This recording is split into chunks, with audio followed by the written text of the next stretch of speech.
Good morning. Let's try that again. Good morning. There we go. Welcome to worship with the community of First Unitarian Church of Omaha. I'm Reverend Shari Woodbury, the church's settled minister. Whether you're attending online or in person, I'm glad you have chosen to join us on this sunny September morning. We come together to worship, which from the Latin means to remember that which is of worth. Thus, we gather in community weekly to reground ourselves in our highest values. A special welcome to visitors. This congregation is a community of all ages and abilities. It is a community with a rainbow of gender and sexual identities. It is a community of diverse cultural and class backgrounds. Whoever you may be, we welcome you to bring your whole self into this community, which draws from many sources of inspiration and shares common liberal religious values. Online viewers who are signed into a YouTube account will be able to participate in the comments, such as for joys and concerns, so I encourage you to do that when you join us that way. All are welcome to subscribe to our channel and share videos you like with others as well. I have one announcement to share with you. If you were wondering, yes, there will be a heart and hand auction this fall. Watch for more info rolling out this week. October 20th through 27th will be our week-long online auction with a fun wrap-up Halloween party Friday, October 27th from 6 to 9 p.m. So mark your calendars and start planning what you might donate. This Halloween-themed party and auction is our major church fundraiser with goals of building social connections in our community, a perfect match to our play and purpose theme. Stay tuned. To learn what else is going on around here, including activities you might want to take part in, please use the QR code or links provided in the program, or you can grab a printed e-news in the foyer on your way out. Our church occupies the traditional treaty lands of the Omaha and Otoe-Missouri tribal nations, whose sovereignty existed long before the state of Nebraska. We'd also like to express our respect to the Ponca tribe, the Winnebago tribe, and the Santee Sioux tribe, all of Nebraska, as well as many other tribes represented in the Omaha area. At First Unitarian Church of Omaha, we invite all to join us to go beyond land acknowledgments by educating ourselves and supporting causes, charities, and rights of Indigenous peoples in our area.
invite forward Daniel Deriancho to light the flaming chalice. You can join me in the chalice lighting words that are printed in your program. They're also in the inside front cover of the gray hymnal. Spark of the Spirit, cupped in earth's embrace, light of love, light of all creation. Kindle this flame, we rekindle our connection to the sacred web of life. Let us enter this sacred sanctuary the way a soft infant enters the bright world. Squinting in wonder, holding to another, taking it all in. Let us open all our senses and let our synapses spark one connection after another. As we make sense of the world and find joy with each other and follow the instinct to play. Let play show us the way. Let play show us the way.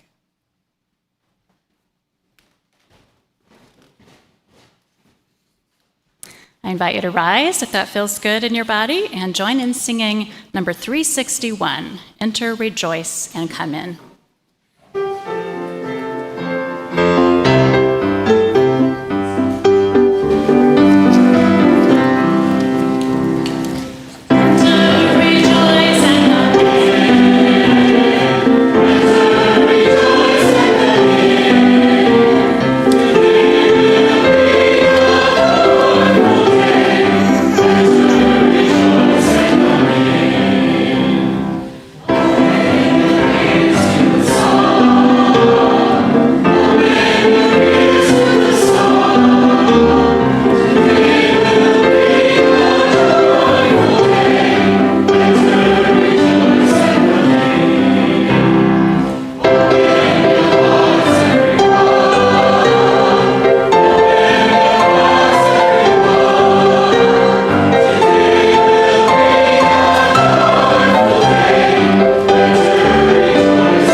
Morning. I'm Christina Strong, Director of Lifespan Religious Education here at First Unitarian, and today we have something special for our Time for All Ages. Today we will have the joy of dedicating Ainsley, a little baby right over there that you'll get to meet in just a minute, and all our children and youth will have a special part, so we've reserved a special place for you to sit. Please listen until it's your turn to help us welcome this baby into our Unitarian Universalist community. I invite Ainsley and her parents and godparents to come forward at this time. Reverend Shari, as they take their places, maybe you can answer a common question. In a Unitarian Universalist congregation, what is a child dedication? A child dedication is a public declaration of our love and caring for the children of our community. It's a celebration of a new life, a baby, or in the case of an older child not already dedicated in our tradition, a celebration that the young person has become part of our community. It's a time when we all promise that we will take part in the spiritual nurturance and teaching of our little ones.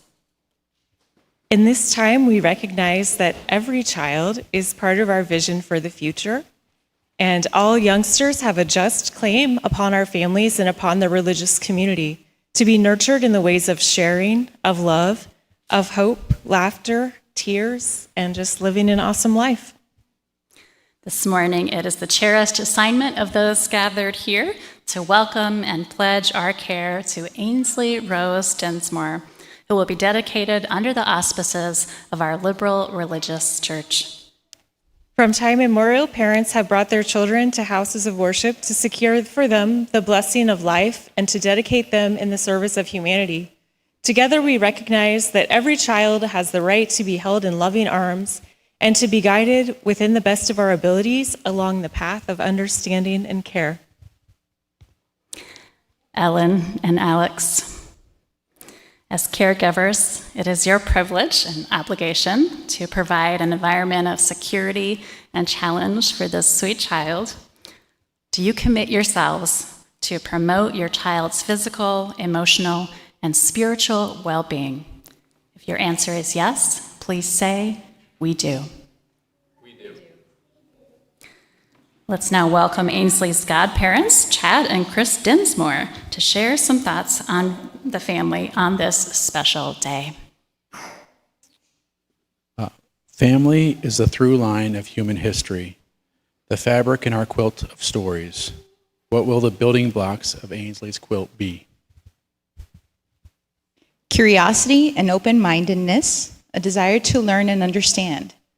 Empathy, an ability to connect with those in our world. Perseverance, to apply oneself to our collective struggle against entropy. And love, as said in the wise words of Dumbledore, you are protected, in short, by your ability to love. As Ainsley's family, do you vow to play an active role in the fabric of Ainsley's story? If your answer is yes, please say, "We do." Before we move on to the children's vows, Ellen and Alex will now read the text from a poem they have chosen. I thank you, God, for this most amazing day by E.E. Cummings. This poem holds special meaning to them and reflects some of their feelings of the birth of their child and new life. I thank you, God, for this most amazing day, for the leaping greenly spirits of trees, and a blue true dream of sky, and for everything which is natural, which is infinite, which is yes. I who have died am alive again today, and this is the Son's birthday.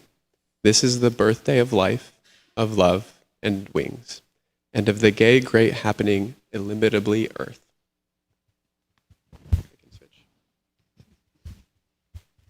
How should tasting, touching, hearing, seeing, breathing any, lifted from the know of all nothing, human merely being, doubt unimaginable you? Now the ears of my ears are awake, and now the eyes of my eyes are opened.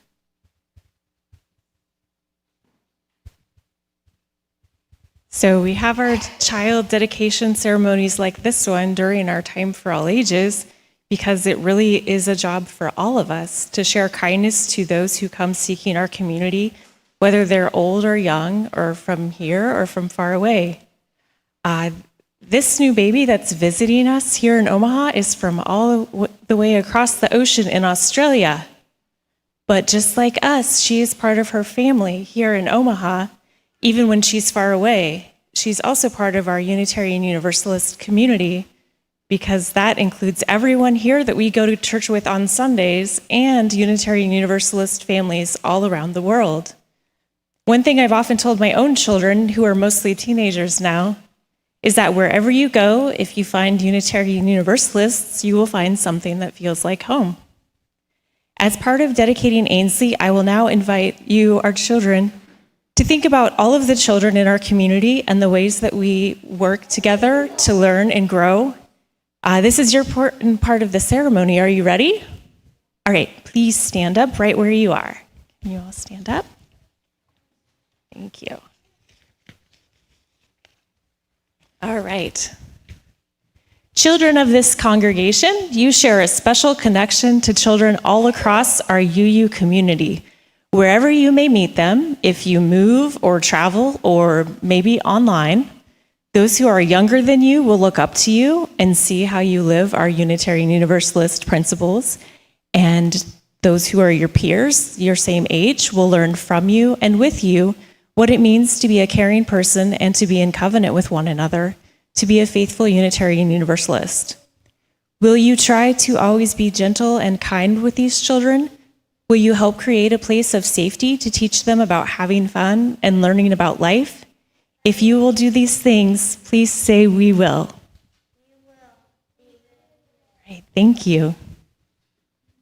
All right, if you'll step up here. In the act of dedication, we use the symbol of a rose dipped in water. Water is a sign of our common heritage on this planet. There's no suggestion here of a washing away of inherited sin. Each child came into this world with all of the natural limitations and splendor of being human, and they arrived innocent. Water here stands for vitality, the essence and foundation of our being. The water we are using today also comes from the water ingathering that we do here annually. It was actually just held here this week. And it's a reminder of the bonds of community that we build together and carry with us even when we are far away, and the way we offer support to one another throughout life's journeys. Saved from the ingathering and sterilized, you might call this UU holy water. It has been blessed by the sharing of our lives with one another. A token of the dedication, the rose is given as a fragrant symbol of beauty, promise, and love. This rose has no thorns, symbolizing the better world we try to give our children as it is within our power. We now ask the parents to name their child. Ellen and Alex, will you tell us the name of your precious child? Ainsley Rose Dinsmore.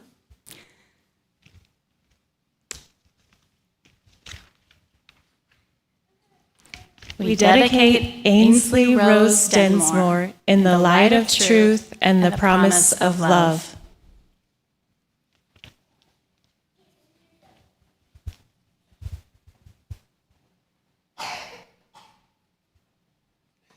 Ainsley, may you be granted clarity of thought, integrity of speech, and a compassionate heart. As this rose unfolds in natural beauty, so may unfold your life.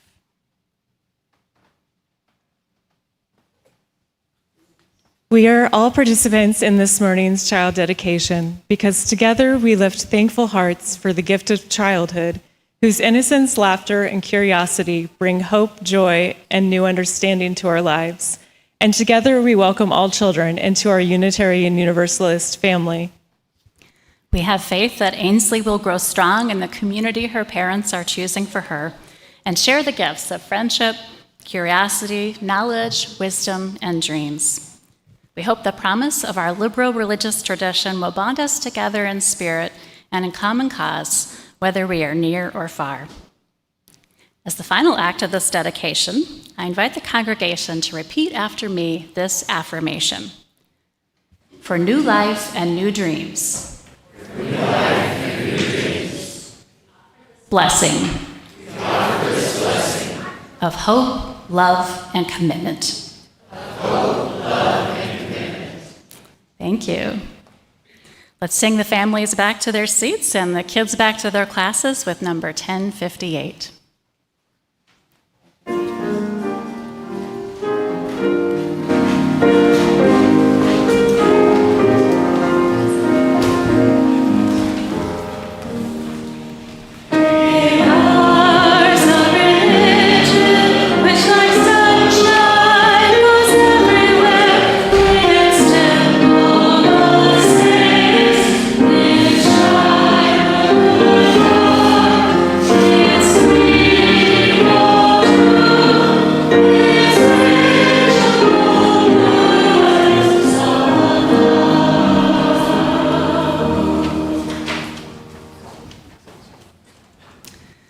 Thank you for sharing Ainsley with us. Mary Kay Peters has a generosity moment to share with us now.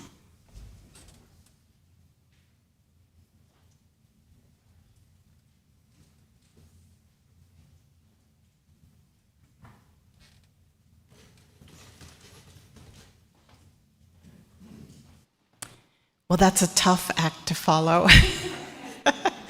But my name's Mary Kay, and I think a lot of you probably recognize me.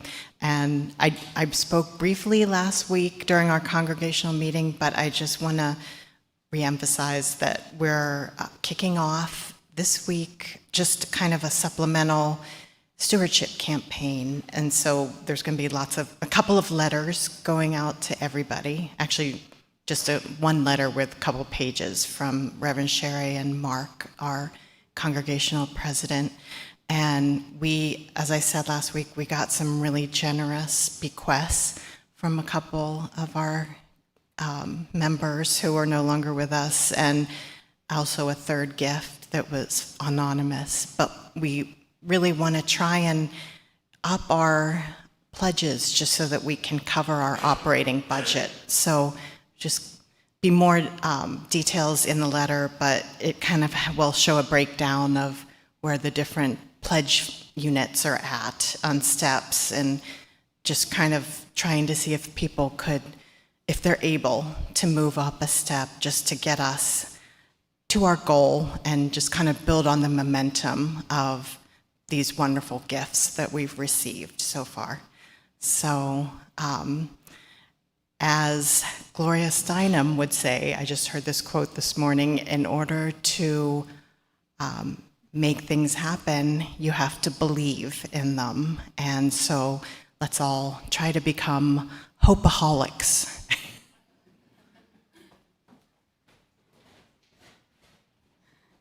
Thank you, Mary Kay. Each week we share our blessings with others through a community offering. Half of undesignated gifts are donated to a local cause which resonates with UU values. If you're online or prefer to use your smartphone, you can use the QR code or link provided. Our Share the Plate recipient for September is Planned Parenthood, a nonprofit healthcare provider offering a wide range of patient services for sexual and reproductive health. We encourage you to learn more about Planned Parenthood by visiting their website, www.plannedparenthood.org. The offering is gratefully received.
When we share our joys, others can be uplifted with us. And when we share the challenges we face, our community can reach out with care.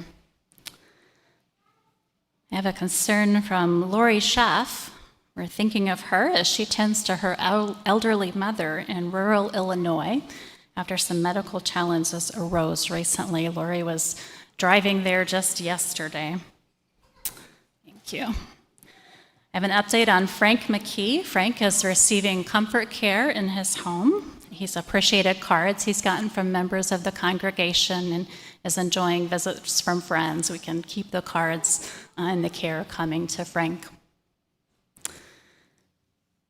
Let's see, Beth Conover sent in this joy. She and the whole Rabine family are watching online. I know they wanted to be here today, but they had plans to be out of town. They're close friends of Alex and his family and are so excited about the dedication of Ainsley. Beth writes, "May her life be full of love and grace." Let's see, Lynn and Russell are sharing. Two of our nieces need healing thoughts. One has complications from eye surgery, and another niece is experiencing a difficult pregnancy with gestational diabetes. So healing thoughts to those nieces. Sarah Voss shares the joy for poet lovers and supporters. Sarah Voss and Cliff Mason will be reading this coming Tuesday at the Imaginary Gardens reading series in Mr. Toad's at the Old Market. And that's at 7 p.m. on Tuesday. Got a few more here. From Lita Magisana, the joy that on Monday she'll be celebrating her birthday, the big 5-0. Wow. Happy birthday, Lita. And another joy, her daughter Grace, who had gallbladder surgery just Friday. The surgery went well, and she's recuperating at mom and dad. So we're glad that that's coming along nicely. Do we have anything online, Colin? Yeah.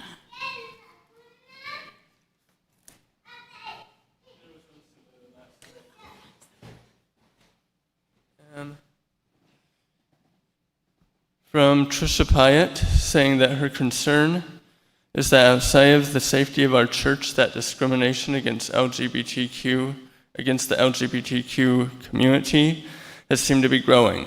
Her joy is that last night she was able to attend the Bellevue Little Theater's performance of Prom, a musical about two young women who just want to go to the prom together.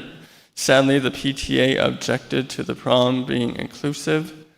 This lively story is about the events that changed the mind of the community.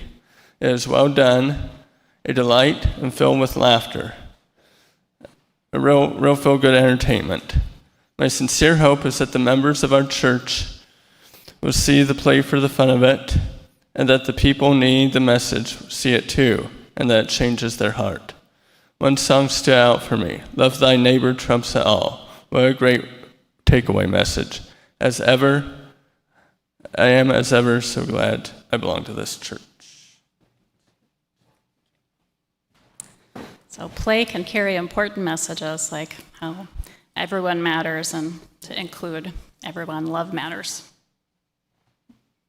Okay, well, with these joys and concerns held in our community, I invite you to join in a centering song, and our choir director, William Miller, and the choir are going to help lead us in number 1009, Meditation on Breathing. Breathe in.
In this centered state, I invite you to get into the spirit of our theme for the day. Our usher greeters are going to help us with our theme is play and purpose, not only for today, but actually for the whole year.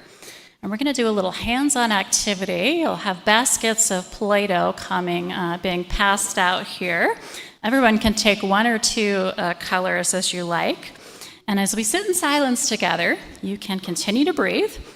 And I invite you to consider where you are finding a sense of purpose in your life. Now, if you'd like to approach this exercise from a group or collective vantage point, you can contemplate our purpose as a congregation. So your personal purpose or our shared purpose as a church. And when you've landed on an idea, no need to rush it, but when you've landed on an idea or an image or a feeling about purpose, you can take some Play-Doh and create a sculpture that expresses what comes to you about that. Now, if you're at home, you may not have 3D art materials, but you can use a pencil and paper and draw something. Your creation can be abstract, or it might be a particular object that is symbolic. There's no right or wrong answer here. This is not about artistic skill. Just consider this an invitation to play with purpose. We'll take a few minutes for this now, and then you can continue to work with the Play-Doh as we move into other parts of the service until your piece feels finished. And there will be an opportunity later to share a bit with another about what you create if you choose to do so. So again, there's no rush to decide what to make, and there's no right or wrong about how to do this. We're just playing, right? It's Play-Doh. We're just playing. So I invite you to consider your personal purpose or our shared purpose as a community. And when you're ready, create a sculpture about that in the Play-Doh color of your choice. We'll just be in silence and breathe together while we do this.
It is my pleasure to welcome back our choir, the Sanctuary Singers, under the direction of William Miller and accompanied by Jay Goff.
The opposite of work isn't play, writes Jane McGonigal. It's depression. Yeah. I believe we're still making up for a deficit of joy that accumulated during the pandemic years. And that's one reason that our ministry theme as a congregation this year is play and purpose. We need more fun, more lightheartedness. Are you with me? Yeah. If fun sounds unspiritual or somehow not in keeping with the purpose of a church, let me give you a biblical quote in counterpoint. This comes from the book of Matthew, chapter 11, verse 30. Learn the unforced rhythms of grace. Learn Learn the unforced rhythms of grace. I won't lay anything heavy or ill-fitting on you. Keep company with me, and you'll learn to live freely and lightly. Living freely, lightly, with unforced rhythms of grace, perhaps even tuned into a deeper force or higher power. I, for one, don't think humans are here on this earth to be miserable or ever toiling. Some theologies even suggest that adventure and beauty are the purpose of life. More about that in the series that begins next week.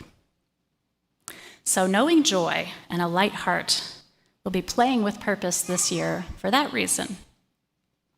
And remember here that you are welcome to continue working with your Play-Doh or at home with your drawing if you want. What is your purpose? Or is the choir saying your calling? Or if you've chosen to ponder a collective question, what is our purpose or calling as a community? Joyful living. Another reason for our year-long theme of play and purpose is connection. It is said that you can discover more about a person in an hour of play than in a year of conversation. We're going to try a bit of this at coffee hour this morning. For those who can join in the fun downstairs, our ministry team council has planned for some insightful games that will help us get to know each other better. Play is a great way to connect with others and even get to know someone deeply. I remember back to an earlier time in my life, many years ago, when a period of play took a relationship to the next level. I'd been dating someone for about 9 months. It was starting to get serious. And when 2 tickets to a Mexican resort vacation fell in my boyfriend's lap shortly before Christmas, I said yes to his invitation to go. We spent a lot of time hanging out on the beach and enjoying the fresh fruit and Mexican hot chocolate at the resort. But we had a few adventures too. It was a time to stretch and try new things. We poked around town and ate new foods. We rode on a wave rider out on the ocean. We tried snorkeling, even persuaded me to get my hair braided on the beach. I have pictures. We also signed up for a backcountry Jeep jaunt to see sparkling waterfalls and the mountain forest. Now, both of us are leery of heights, by the way. As we took turn after sharp turn on winding mountain roads, our legs dangling and all the tourists' legs dangling off the giant open-air Jeep over the edge of the mountain, my stomach doing butterflies, I wondered if this had been such a good idea. And when we stopped and hiked through the jungle, I got my bearings again. And then the trail emptied out at a crystal clear river, and the group waded out in swimsuits into the cold water, flowing over a high cliff and downstream. Some young people had climbed up a rope ladder to a landing next to the waterfall, and were taking turns swinging out over the cliff on a long rope. From the rope, each one they'd swing out and then they would drop far down, plunging into the deep pool where the waterfall poured over. Talk about living freely and lightly. I must have watched the jumpers for 20 or 30 minutes with curiosity and awe and aversion before something came over me. I mean, how often does one go to another country, drive through muddy mountain roads, and hike out into the jungle to a beautiful waterfall? If not now, when would I do such a thing as jump over a waterfall? So I did it. Truth be told, I don't remember the actual experience that well. Maybe it's the adrenaline. But my then boyfriend, never without his camera, captured the moment in a series of burst shots. And I'm going to be a bit of a tease here, but if we had our new screen already up that will show any image or video or anything I wanted to show you, I would show you, and it's very striking. But today you'll have to use your imagination. So picture me, 15 or so years younger, overcoming my fear of heights and my natural risk aversion about anything physical, climbing up a rope ladder up the side of a cliff, running with adrenaline to the rope hanging at the edge of a waterfall, grabbing the rope and swinging out across the waterfall and dropping down, down, down into the pool below. I had a giant smile on my face when I surfaced from the water, and so did my boyfriend. And something less visibly dramatic, yet more significant, happened on that trip to Huatulco, Mexico, too. After these days of playing and finding how easy, how light and graceful it was to be with this person day after day, meal after meal, ping pong game after ping pong game, something had shifted. We had discovered more about each other in a week of play than we had in a year of dating. And by the last day of the trip, I was overcome with the realization that this was a relationship that could stand the test of time, one worth risking my heart and making a commitment. And about half a year later, we were married. So a lot of you have met this guy. Oh, I see some people going, phew. Okay. This is not a story about an ex. Okay. Now, I'm not suggesting that you're going to make that kind of connection by engaging in play with fellow churchgoers, although it has been known to happen. But I am saying that play is a great way to forge connections with people. Connections that can be meaningful and deep, as well as fun, which is another reason for our focus on play and purpose this year. I've got 2 more reasons to share with you why we are spending a whole year exploring play and purpose together. But first, I want to give you a chance to connect right now. If you are online in real time this morning, I invite you to, in the chat, describe your drawing and tell your fellow online attendees a bit about why you drew what you did and how it reflects your sense of purpose for yourself or for the church. For those here in the sanctuary, I invite you to turn to someone near you, and you can share your Play-Doh creation and tell each other a bit about what you made and why. How does it speak to purpose? And if you're shy and you don't feel like sharing, you can just listen to other people who are inclined to share. And if you're kind of by yourself somewhere back there, like Mike, don't be shy. Get near somebody else and connect with each other. So we'll take a couple of minutes.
All right, let me draw your attention back here. I know Play-Doh is so fun.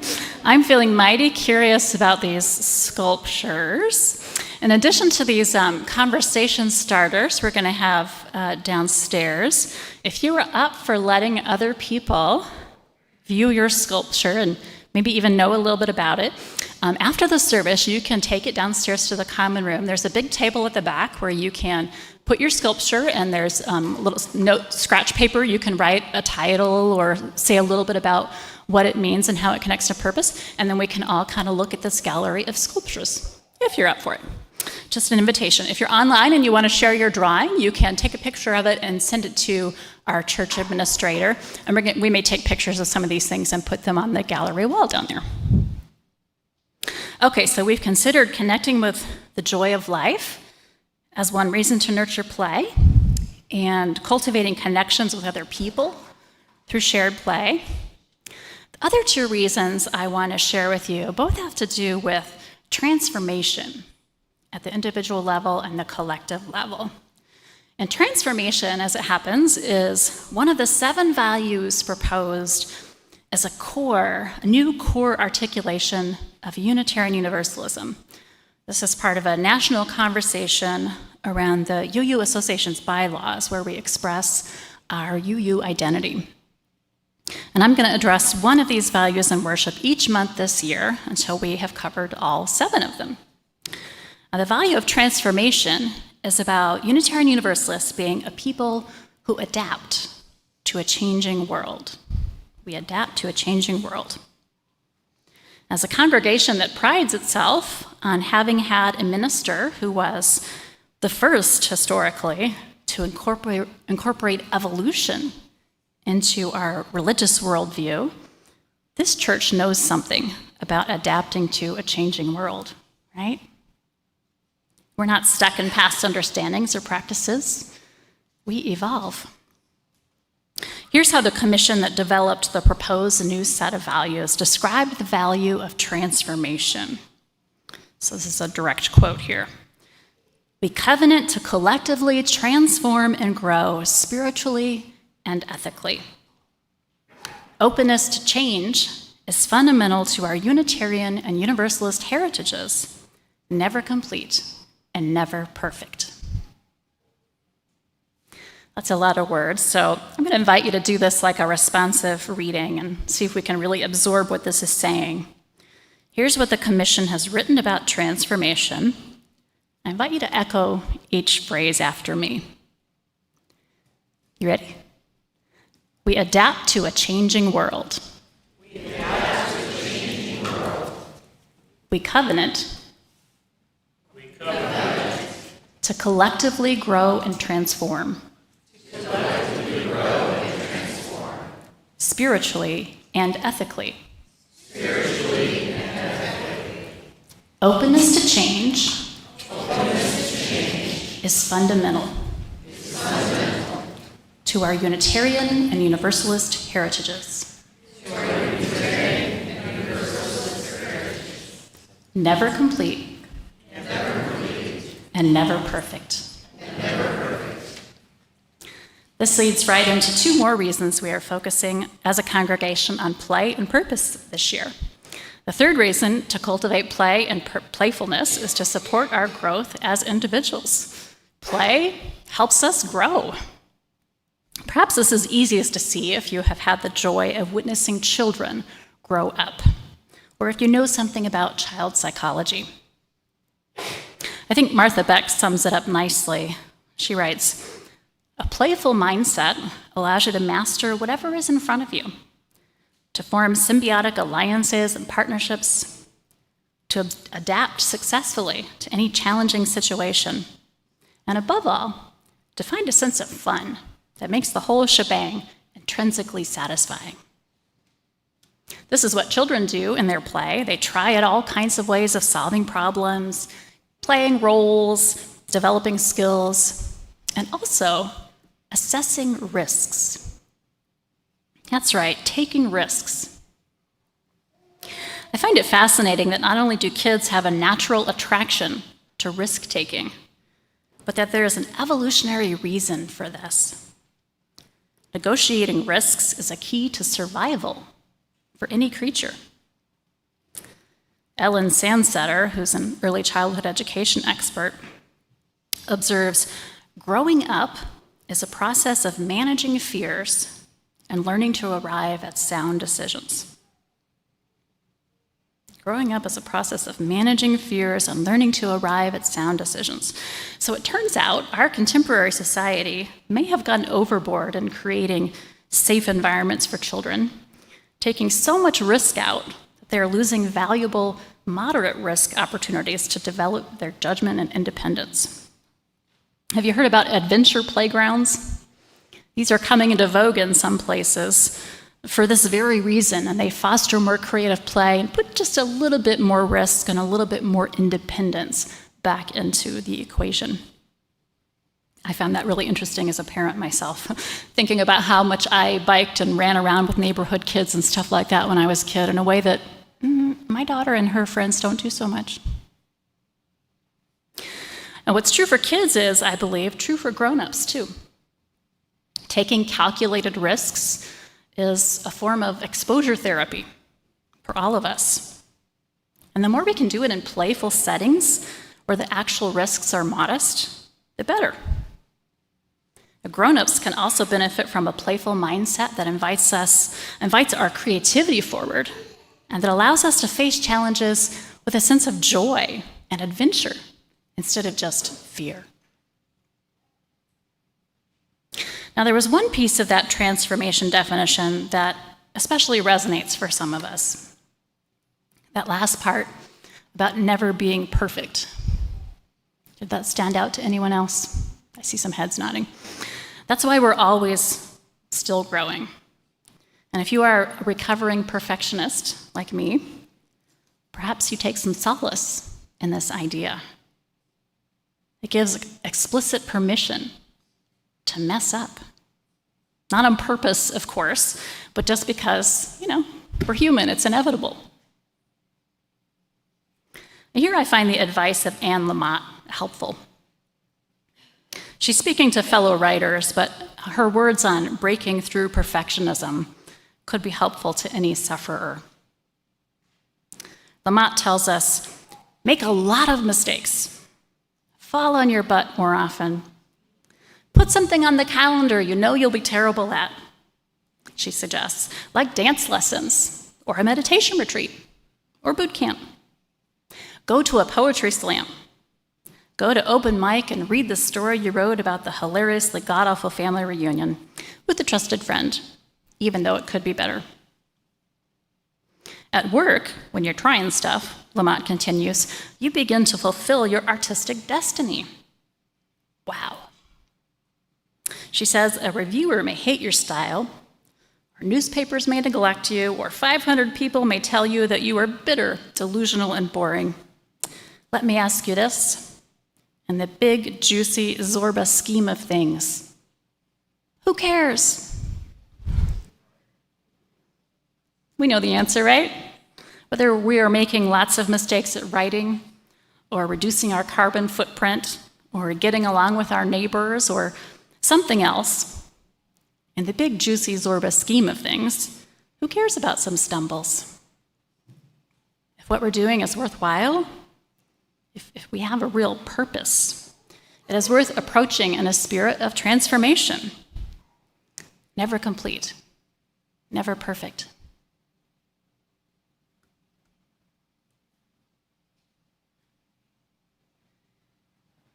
To me, perhaps the most compelling reason to nurture more play is the one that may be the most counterintuitive.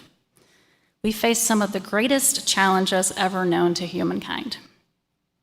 And that means that as a species, we need the evolutionary power of play now more than ever. The evolutionary power of play. Consider these words of Diane Ackerman. She writes, the more an animal needs to learn to survive, the more it needs to play. Play is widespread among animals because it invites problem solving, allows a creature to test its limits and develop strategies. Play, she concludes, is fundamental to evolution. So does humanity need to evolve? Well, I don't think I need to list off for you all the challenges that make our moment unique in all of history. But here are a few of the big ones. So social inequalities festering and escalating, polarization and creeping fascism in our politics, loneliness and mental health problems at all-time highs, an economic system at odds with Mother Nature's economics, and perhaps most unprecedented of all the challenges that come with climate change, which are now impinging even more on sheltered places like ours that have been able to kind of ignore it for a while. Not only natural disasters and health problems, but food insecurity, political instability, resource wars, displacement of people across human borders, and all the rest to come. So that's all very macro level, but these challenges show up at the level of our communities and our families too. And that's where so much creativity will bubble up, locally. So much adaptation is needed. Creating local food systems, conserving energy and finding other sources of it, ensuring people's basic needs are met despite the big holes in our safety nets, connecting people despite the individualistic bent of our society. So much adaptation is needed. And everywhere, we need the same skills to forge pathways forward that will serve future generations. We need the skills of transformation, openness to change. We need the ability to try new things and see what works over and over and over. We need creativity. We need trust building and companionship and interdependence with other humans. We need joy and beauty too if we're going to keep at it. What all of this says to me is we need play. We need play. Play can help us find the imagination and the courage to tap into new ways of flourishing in our lives as individuals, in our common life, as a church community, and as a species at a crossroads. When we play, we know joy. When we play, we can experience deep connection. When we play, we can grow as individuals. And when we play, we can adapt to the world today and help create a bright tomorrow for those who will follow us on our earth home. So let's keep playing with purpose. May it be so. Amen. I invite you to rise if you like and join in our closing hymn, number 1024, in the teal hymnal, When the Spirit Says Do. You'll see some zipper words in your program, but I'll call them out too.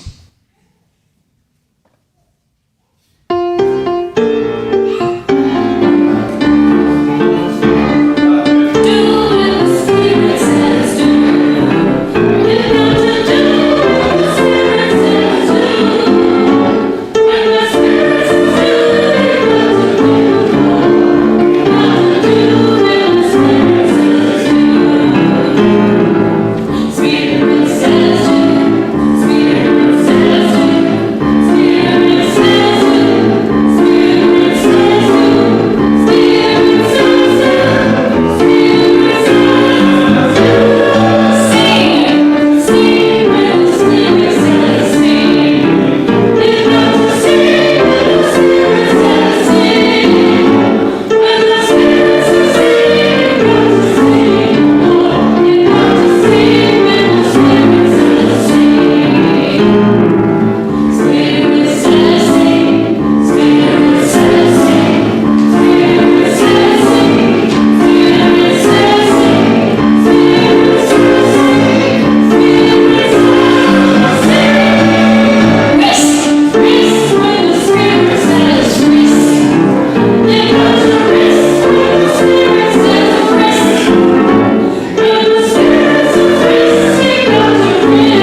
Dear ones, let us keep singing and making art with whatever medium we have and taking chances and trying new things.